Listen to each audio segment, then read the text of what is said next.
#1 in the Ozarks. This is KY3 News at 6.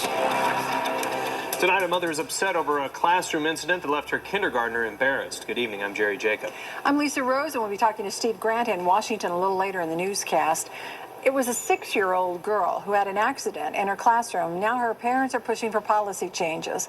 KY3's Sarah Forhetz has the story from Southwest R5 School in Washburn. They told me that the teacher had asked her to go to the restroom before testing time. Lisa Skidmore says asking a young child to go to the bathroom on demand is next to impossible. You can't do that to a 6-year-old. That's why when her kindergartner told her teacher she had to go to the restroom during the test and wasn't allowed, Lisa couldn't believe it.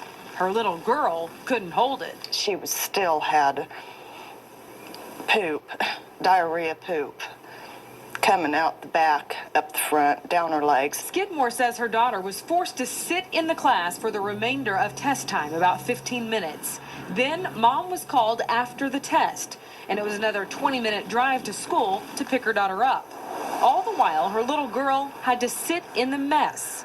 No one bothered to clean her up, though a teacher did give her a trash bag to wrap around herself. Don't even treat a dog that way. She says she's hoping policy will change and common sense will prevail. I don't want this to happen to any other kid. That's the point of it, too, you know? I don't want this ever happening. We talked to the school superintendent. He didn't want to go on camera, but Mr. Bob Walker tells us that he wishes the school would have handled it differently. He said, bottom line, we regret what happened. But he says from here on out, he has instructed all of his teachers to be more sensitive to possible situations that might come up like this one. The little girl's dad has a tough time even talking about it. If any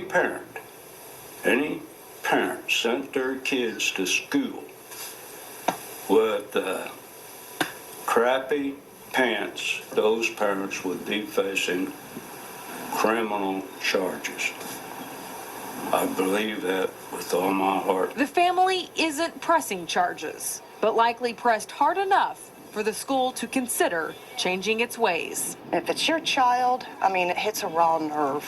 I mean, deep. In Washburn, Sarah Forhetz, KY3 News.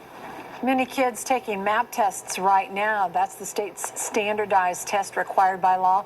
Those tests start in the 3rd grade. The superintendent says the reason the teacher was sticking so closely to MAP testing guidelines, even for a kindergartner, is because she was trying to simulate the stringent rules she'd face later.